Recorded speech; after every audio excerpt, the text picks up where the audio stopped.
Since the beginning of time, there's only been one website with the Babylons to claim every game reviewed when it came to the Pro System, and that's Atari7800forever.com.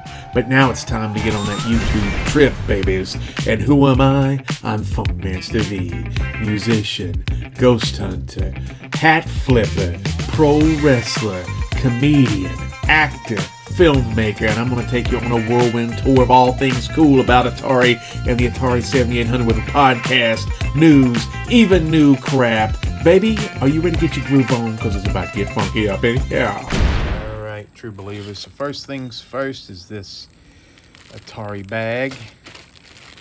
Pretty cool. Pretty cool bag. Rhymes with swag. Dig it. Now, here's the main event. We got the San Diego Comic-Con Pac Man Double Feature. And I guess that's the pin in the back. And we'll get the information here in a second. Let me remove this. I was going to say remove this safely, and then I dropped the phone on it. So let me see what I can do here. So the joystick pin I got is for Pinky, which I think that's cool. I kind of like them all, though. So it makes me wonder if this pin correlates to the game color cartridge that is included with this guy. Because, as you know, these all have different colors. So, and we'll see. And some of them are more rare than others. So we're going to see who is who here. Well, there it is. Kind of hard to see. But man, so cool. The Pac Man Double Feature in the gold box. Like I said on the podcast the other day, this looks like it's filled with chocolate. We got a blue sticker, which I would guess this is going to be the inky version. Damn, I need to clean my pool felt. I love these things coming in a little koozie. Yeah, and it's the blue one. Well, it's my wife's favorite color.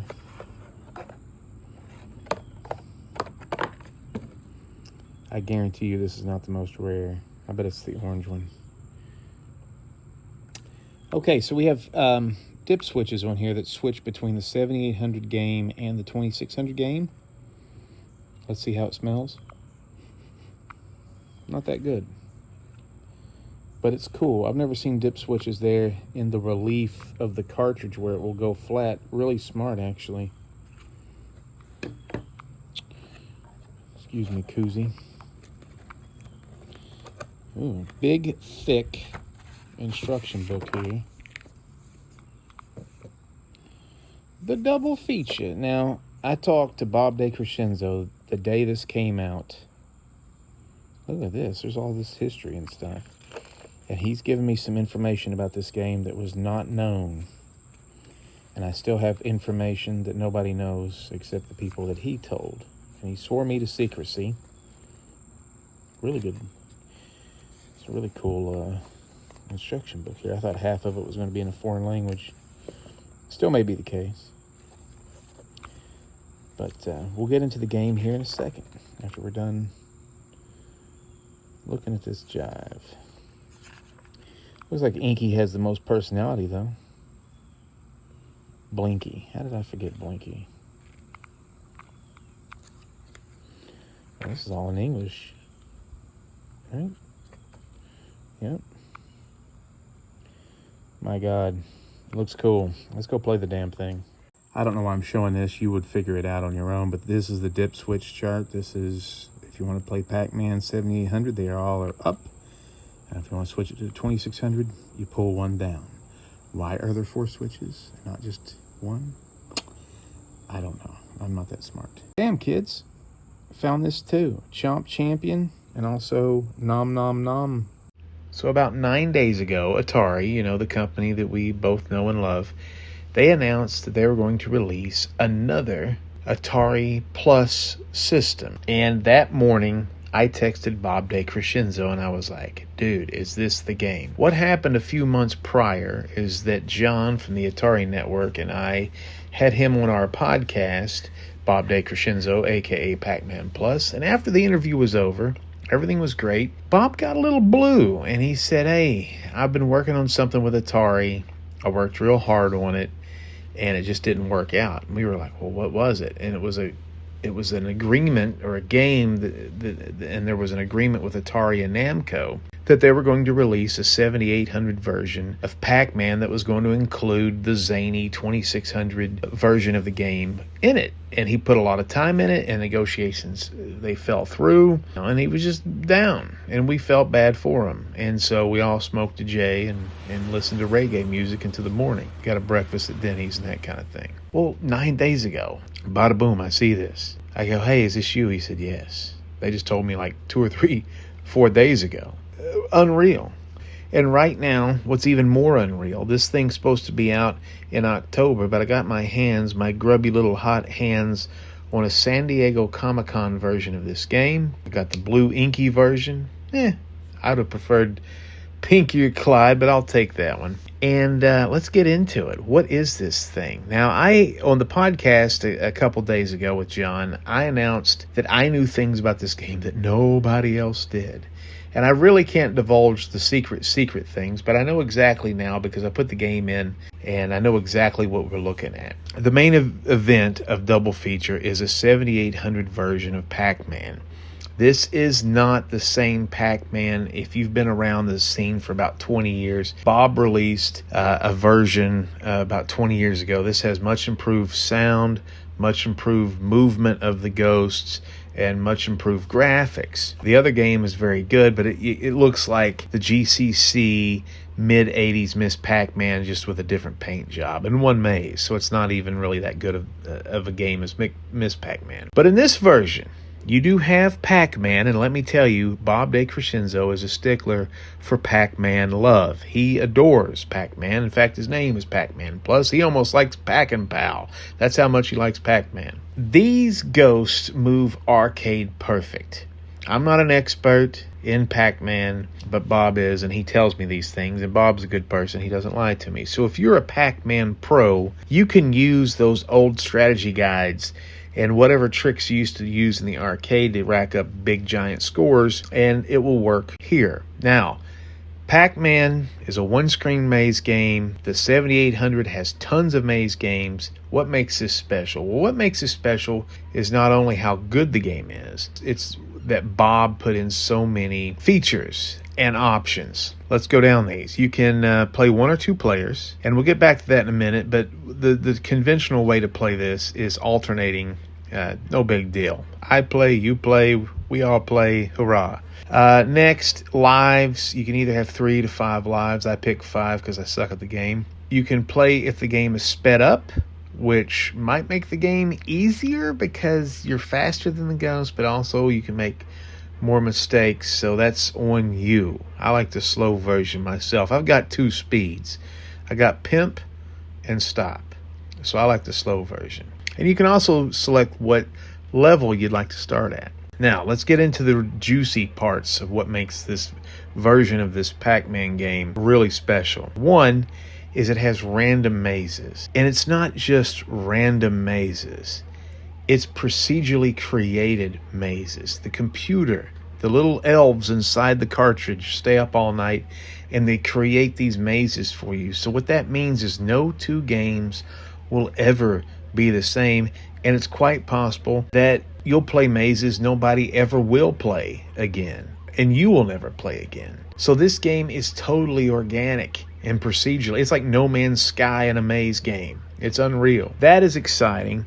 And the other thing that might float your boat, which I think this one is a tougher sell, is if you flick the second player's difficulty switch to the right position, you can actually play as the ghost. Now, the instruction manual doesn't say this. You go to 2 players and you play alternating, and each player, the first player can play the ghost when the second player is playing Pac-Man. So you can be each other's antagonist. Now, this sounds really cool. And I've got an old version of Bob's game called Dual Pac-Man, which it didn't work that good with Dual Pac-Man. It was confusing. I will say this version is confusing too. So if you tell your girlfriend, hey, you can chase me around the maze or whatever, she's going to be confused because there's only certain points that you can. When the game starts, you can control Blinky. He's the red one. Your friend is running around with Pac Man. You can't just go straight down and start chomping on his yellow neck. You got to wait a few seconds. There's a thing in this game called chase mode. Blinky kind of always shoots up, and he has a pattern he kind of goes into. But when you see him do this, oh, wait a minute, you can almost kind of see exclamation points shooting out of his head. He like, huh, what? Then he gets in the chase mode where he goes after Pac Man. At that point, you can control Blinky, and you can control him until he eats, Pac Man that is, eats a power pellet. And then at that point, the computer takes over. You can't run away from Pac Man. And there's also kind of a group up animation that the ghosts, when they go back to the ghost nest or the ghost box or whatever we call this thing, you can't control that either. So, and there's really no on-screen indicator flashing that says, okay, you can control them, you can't control them. So I think a lot of people will be confused, and I don't know if that's going to be a mode that a lot of people like. Pac-Man experts will probably love it because they understand the nuances of all this. On the back of the cart are dip switches, and you only need to flip one, and it takes you to the 2600 version. When you start playing the 2600 version, you're like, this thing sucks. I mean, it's not a good game. It's not terrible, but there are so many different, man, I'm in my 50s now. Life is too short to play bad Pac-Man games. Look at it, remember the bad sound, the weird orange and blue, the blinking ghost. Look at it for a few seconds. Pac-Man has an eyeball, what in the hell? And then flip it back over and play some 7800 dual feature Pac-Man. It's Pac-Man, and with the random maze gimmick, it's really good. So now, if you are somebody who doesn't know anything about the 7800 scene, this is a must-buy, and you will love this game. If you're one of us old heads who've been around and we saw how Bob Decrescenzo and Ken Siders, how they created this homebrew scene for this wonderful, wonderful system, you saw a lot of 7800 versions of Pac-Man, Junior Pac-Man, other people who were minor homebrew guys. They created things like Piranha 2 and Pac Jason and Pac Pollock. We got packed out quite a bit. Even Bob created Baby Pac-Man, which is excellent, and Super Pac-Man. We got a lot of Pac-Man going around.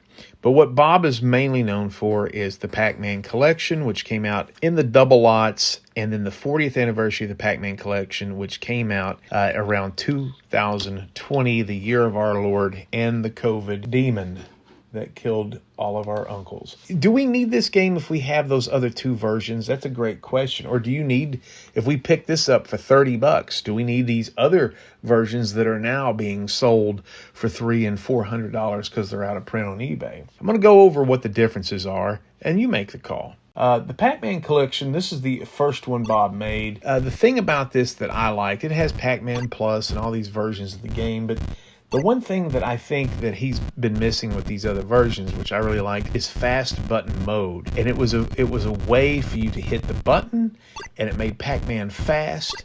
And then when you wanted Pac-Man to slow down, you take your foot off the accelerator, i.e. the thumb off the button, and he slows back down to a normal pace. I loved that about the first Pac-Man collection. The other two versions do not have that. It's got short mazes, and so does the Pac Man Double Feature. And what I mean by that is the maze fits on the screen. There's a Pac Man Plus version of the game. There's Miss Pac-Man. There's the 21 mazes that are with all the games. There's like a Crazy Auto maze. There's tons of different stuff in these first two collections. With the 40th anniversary, the big difference is that you have scrolling mazes and arcade accurate graphics and better sound, a lot better sound. The first game had good sound, but the sound is better in the second.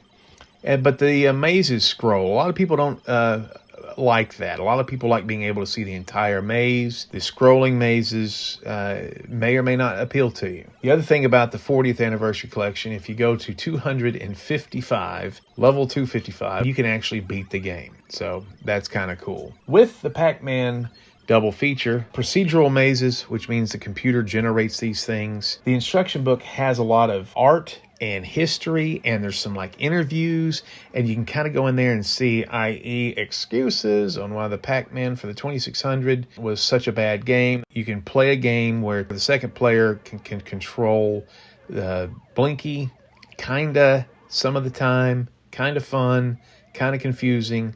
But once you figure it out, I think it will be a lot of fun. And of course, it does have the 2600 version. Now, here is the thing I want to tell you about that I'm sneaky with. Bob told me a secret about this game. And I want you to listen. I can't divulge what it is. He told me not to. But I will tell you this.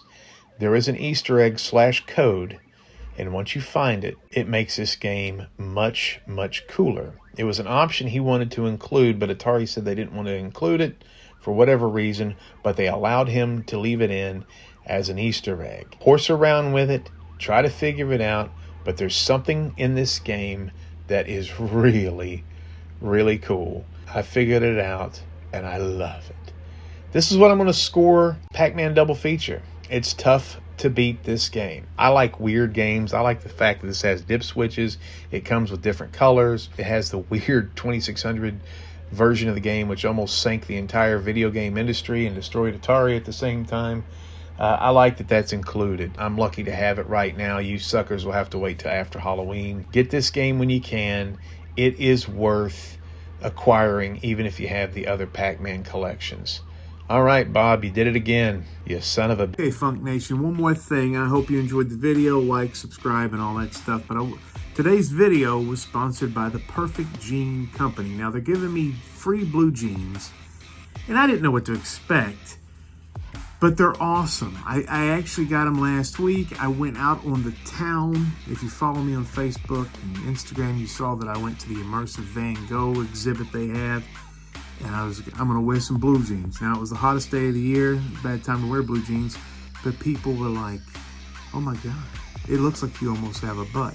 They're comfortable. They don't pull on your junk. They look good. They look a lot better than the jeans I've been wearing. And you got to check them out, man. theperfectjean.nyc. Man, what are you doing? Treat yourself to some good-looking jeans. And I'm telling you, I would lie to you. I would lie to you and tell you these jeans are great. But these jeans actually are great. It's true. Go check them out. theperfectjean.nyc.